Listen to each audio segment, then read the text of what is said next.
Alright, this is your valve cover removal and valve adjustment tutorial for the YY150T28 Johnway 150cc GY6 motor. As you can see, there is some stuff in the way. You want to go ahead and move that as carefully as you can. That recycles unused gases back into the motor to be reburned. So you need it to conform to the emissions control laws. Yeah, thing's very important. So be very careful with it.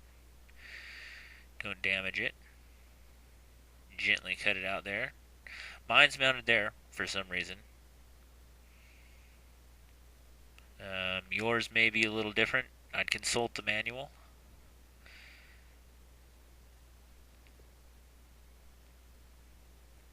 Once you have that out of the way, you can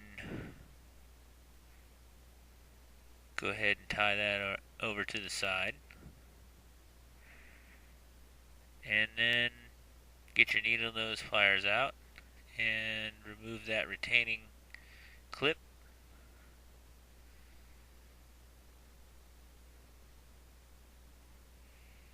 And then get a little bit of soapy water. Let that sit for a second. Go in with the needle nose and gently pull it up. It'll come off pretty easily there. Inspect it for damage and then push it up out of the side, out of the way, so it won't get in front of your ability to work with the valves here.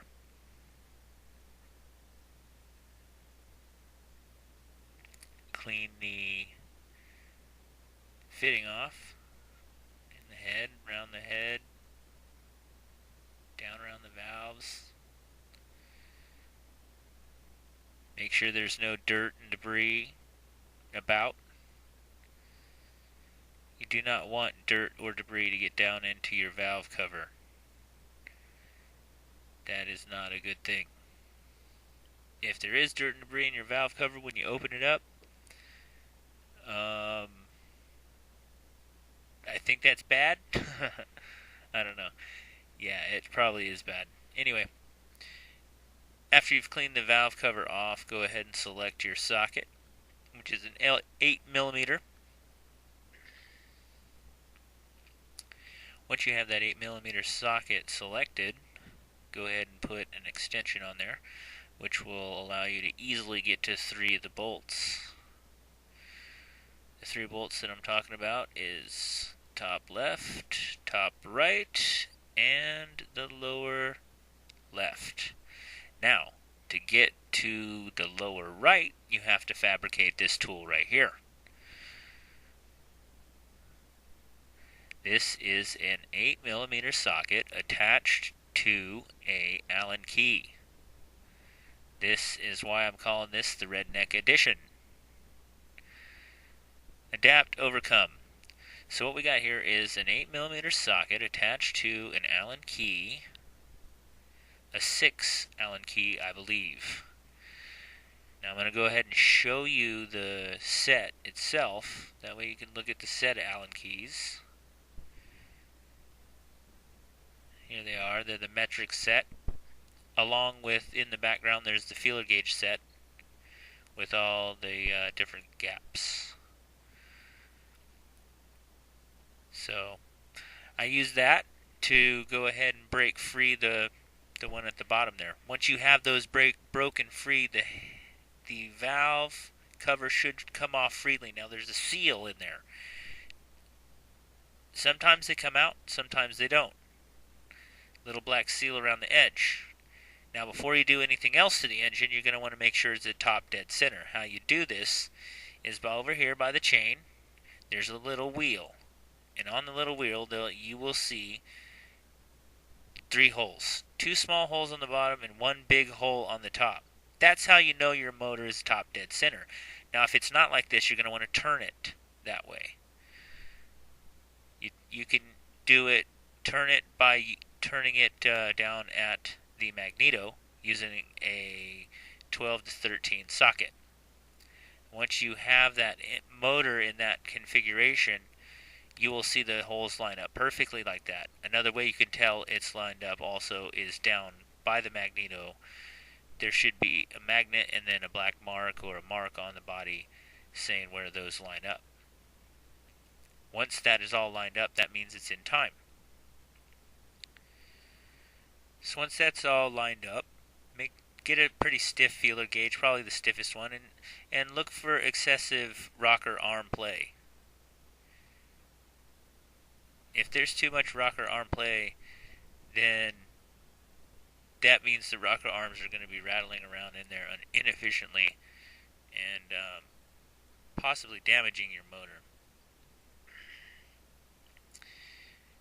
A symptom might be maybe there's a valve that's broke or somehow stuck. That would cause that to play around, have a lot of play in it. If it doesn't have a lot of play, don't worry about it. If it's too stiff, that's also a problem too. That's why we have to gap it to a certain gap. Once you have 0.004 selected, go ahead and try to slide it between the rocker arm and the top of the spring there.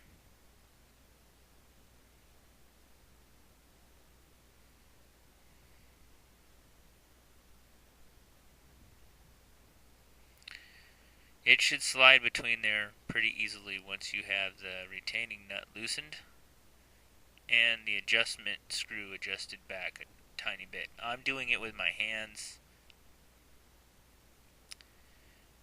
and then going back and tightening it with the wrench to kind of get a Kentucky windage. What I mean by Kentucky windage is I'm not going to use the adjustment screw and the wrench method. I'm just going to let the retaining screw float and tighten down the retaining or the adjustment screw float as I'm tightening down the retaining nut. Now this is not a very accurate way to do this, and I may have to go back and adjust it again later. Excuse me. Anyway, yeah, you do this to the top, go back and forth, adjust it, tighten it down, adjust it, tighten it down, and make sure that that feeler gauge slides around pretty, not real easy, but easy in there. And then you know you have it. Keep going back and doing it. If you're not comfortable with the way it feels, there's no problem with going back and doing it again. Now you go under the thing and do the bottom one the exact same way. Loosen it up, slide the feeler gauge in, slide it around, tighten it down until the nut's tight. If it's too tight on the feeler gauge, loosen it up, back out the pin, and so on and so forth. And remember to always have your manual handy in case you get stuck. If you're trying to do any of this maintenance without a manual, then you're a crazy person. Just kidding. Anyway, once you got your bottom one done, put your valve cover back on, replace the hose, put the gas recycler back where it was, and run it. If you hear excessive noise, you know you're going to have to go back in and adjust the valves again. So stay tuned. More to come.